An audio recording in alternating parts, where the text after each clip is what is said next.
Hi, I'm Socket from the Fun Robotics Network, and here with me is Team 23849 Droid Force, coming out of an absolutely insane Washington State Championships as the finalist alliance and with their ticket to the World Championships. Learn more on how they're able to score hundreds of points with their innovative dual-sided intake, recycler for sorting, and far zone shooting right here on Behind the Bot. This video on fun is brought to you by viewers like you and also in partnership with the following. It isn't too late to order competition apparel for your team at FRC Tees. Founded by First alumni and offering a free 14-day turnaround with expedited options available, go to frctees.com to see why hundreds of teams are making FRC Tees their first choice for their apparel needs. That's frctees.com. Kettering University's cutting-edge programs in their experiential co-op model seamlessly blend the professional and academic worlds, offering hands-on, future-focused learning that empowers students to pursue new ideas and inspires other institutions to follow their lead. Don't just be ahead of the curve, create the curve. Get more information at kettering.edu/first. Okay, so before we jump into this robot, let's talk a little bit about your game strategy, because I know you had an incredibly successful V1 robot. So what kind of led you to do a complete rebuild and redesign with this new robot? Yeah, so our game strategy was to have a V1 which was really simple and could score a lot of balls. So that way we could increase our ranking for our intra-leagues, and then with the V2 we wanted to be able to achieve all aspects of the game and to be able to earn all the RPs. So we added a sorter and we improved some other stuff on our robot. Yeah. All right, cool. Let's jump straight from the beginning. Let's talk about your drivetrain. I see you have the sideways mounted motor, so talk to me about that and anything else that you do on your drivetrain. Yeah, so we made the mounted these motors sideways because we wanted to have space in the middle for our recycler. More about that later. And we have the motors power the wheels by having the wheels have bevel gears on them powering the shaft, which has a belt on it which is connected to the wheels. So this way we are able to package the motors inside of the parallel plates of our drivetrain and gives us more space in the middle of our drivetrain. Yeah, perfect. And talking a little bit about your odometry system on your drivetrain, is there anything special there, or is it just pinpoint and two dead wheels? Yeah, we just have a pinpoint here, and then on the inside we have our two odometry wheels. So. All right, cool. Let's jump into your recycler. I know that's got a lot of attention online, so why don't you walk me through it and kind of your thought process and design? Yeah, so basically our main goal with the V2 was to put a sorter on it, but we still wanted to have a really high throughput. So when we were researching different designs, we noticed that the Spindexer, or the most common type of sorter, it had to rotate in a line every time you wanted to intake or shoot. And this posed two main problems. One, which is that it would decrease your cycle times, and then the second was that it could lead to more jamming because it has to align perfectly. So to solve that, we developed the innovative recycler. So with the recycler, we have a direct path from our intake to the shooter. So the balls will go up. And then when we do want to recycle, we have this gate over here which will get pushed down, and these kickers will roll down and allow us to recycle. So we can show a demonstration. So right now we have GPP, and we can recycle once to make it PPG, and see PPG, and you can recycle again to make it PGP. So we can rapidly recycle to score the patterns. And to aid with doing this during teleop, we have multiple color sensors, and then we use this to display on this LED over here. So using this, our drivers can easily sort during endgame. Okay, so talking a little bit about your like teleop control. So do your drivers press for a specific ball color, or do they press for a specific pattern? Or how does that work with your driver controls? So right now we use a specific ball color because what we noticed was that sometimes there wouldn't be the perfect amount, like 3, 6, or 9 balls on the classifier. So we just sort for the specific color based on this. Yeah. Okay, cool. And can you give me a little bit of an overview of how you kind of power all of these, because you have a lot of wheels going around. So can you talk to me a little bit about like how many motors you're using and where on your entire sorting mechanism? Yeah, so across the entire sorting mechanism is actually only one main motor over here, which powers the front intake and also all these rollers inside.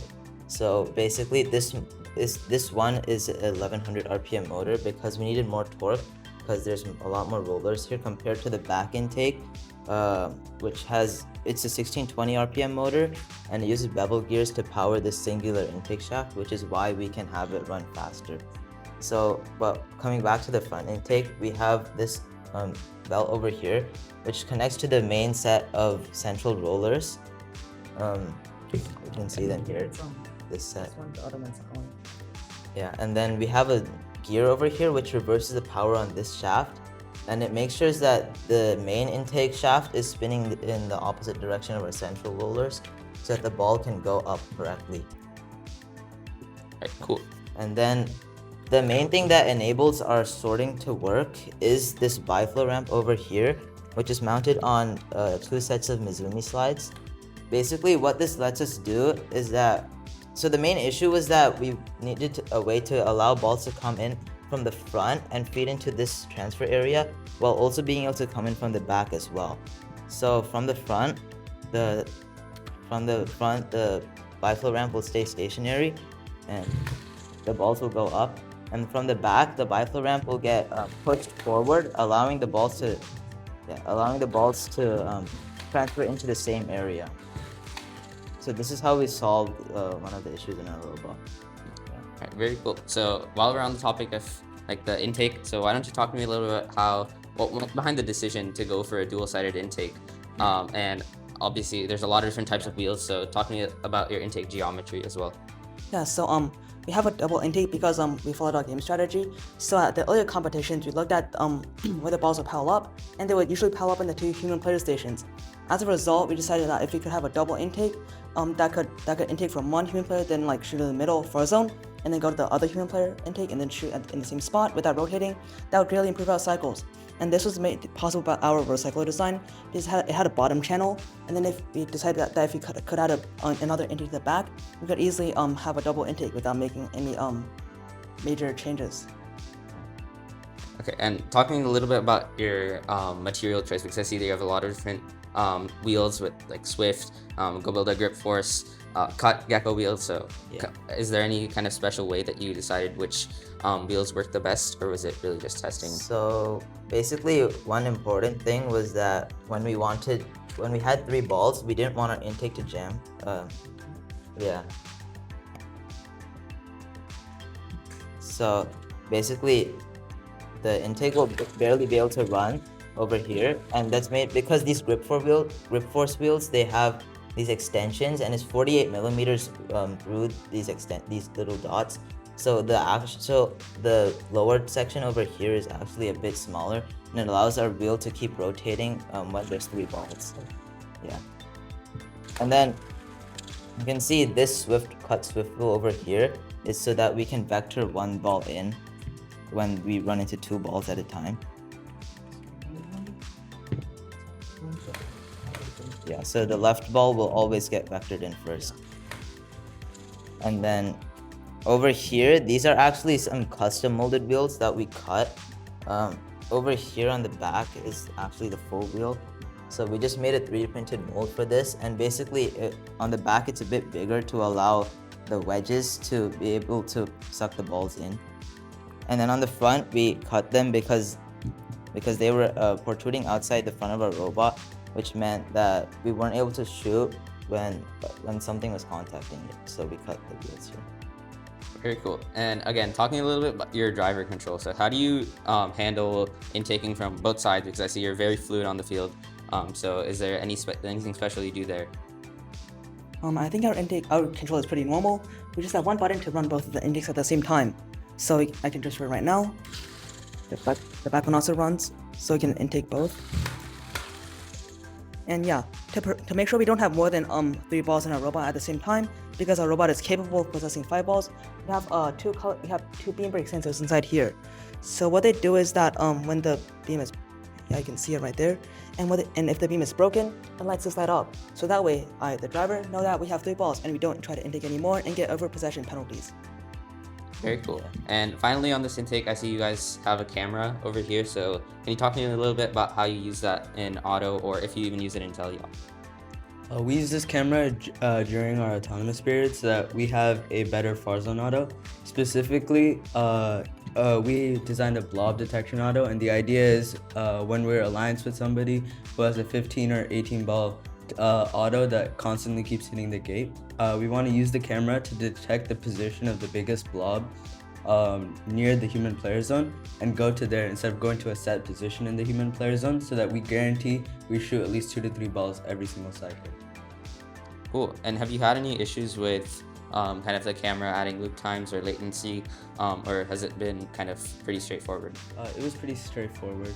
Okay, cool. And now let's jump into how you transfer the balls into your shooter, and how that entire system works. So basically, this over here is our entire kicker module, which is what transfers the balls. So basically, and this is our previous iteration of the kickers, which we have iterated on now. But basically, the issue with this was that these kickers were hard and they weren't compliant at all. So oftentimes they would jam on the roof. So There's a roof here for the turret, and it was just there's a roof here for the turret, and if the ball wasn't in the perfect spot, it would jam. So that's why we iterated to this next iteration of the kicker. So over here, we replaced the hard kickers with these boot wheels, which are mounted on Robotics servos, which spin at 1000 RPM. And then additionally, we have this tongue over here, which is basically a ramp, and it allows our balls to slightly move into the shooter.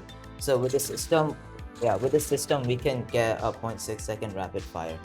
And then additionally, to prevent misfires, we have this protrusion on the top of the tongue, and basically it allows it, it allows it so that a ball can't easily come up on its own.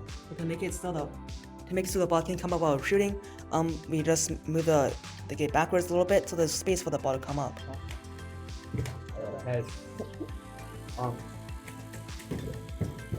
Cool. So let's jump into your turret. I know that you guys have a unique turret with your Gobolda super speed servos.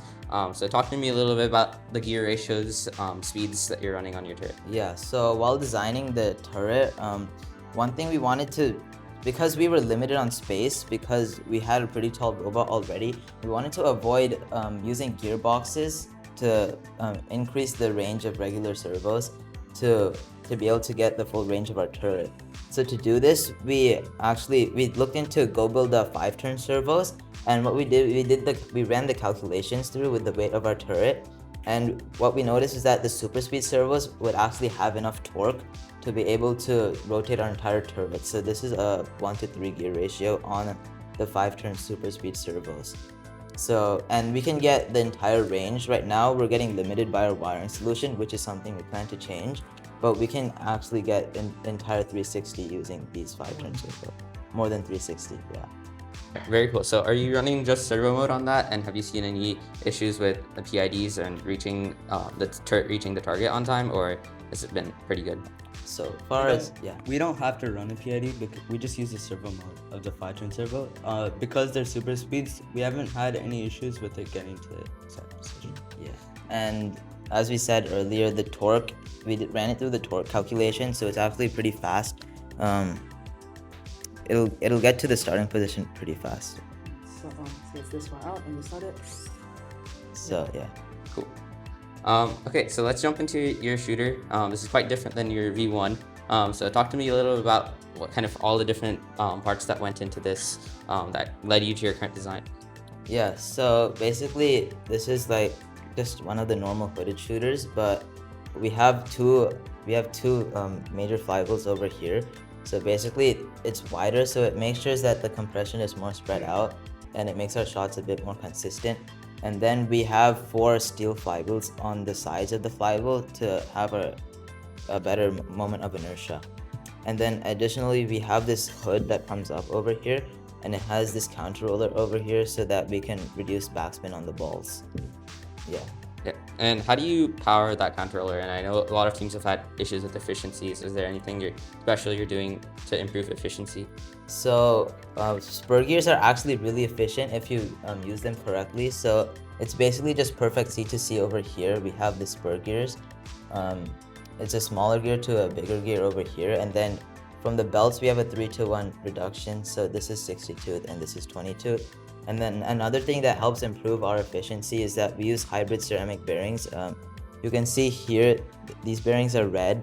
They're not the standard Go Builder bearings, so they're a bit smoother, and they allow our flywheel to be a bit more efficient. All right, cool. And what kind of software are you using to run your auto aim throughout the match? We're just using the position from the pinpoint to calculate the angle of the turret, and we're just using regression to find the right flywheel speed depending on the distance from the goal. Okay, I think this has been a pretty good overview of your entire robot. Obviously, you guys are going to continue to try to improve this robot. So are there any plans on what you want to add for the World Championships? Yeah, so one thing we want to do is improve our shooter. So we have a super high throughput, and when we're doing really well, we can shoot almost 85 balls in one match. But we were getting limited by our shooter accuracy, so that's something we're gonna try and improve, especially bounce outs. We're gonna try and fix that.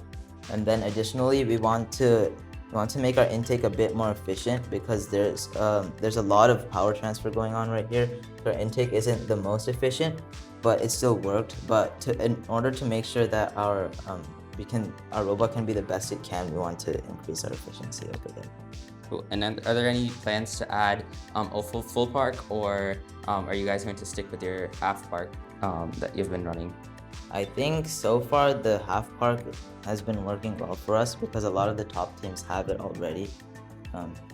Yeah, and also a full park might not be very much worth it, because we don't have much extra space inside of the robot, and we'll get more points per hour of working on the robot if we just worked on having more balls go in the goal instead of adding a double park. Thank you, Droid Force, for this amazing behind the bot. I can't wait to see what you guys are coming out for the World Championships with. This is an amazing bot with the 3x Innovate award winning, and good luck at the World Championships. Thank you. Thanks for watching. Don't forget to like, subscribe, and click the bell to stay up to date on future fun videos.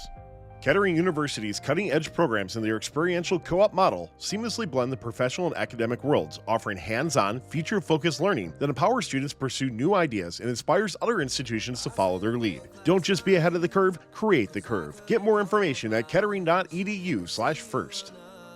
It isn't too late to order competition apparel for your team at FRC Tees. Founded by First alumni and offering a free 14-day turnaround with expedited options available, go to frctees.com to see why hundreds of teams are making FRC Tees their first choice for their apparel needs. That's frctees.com.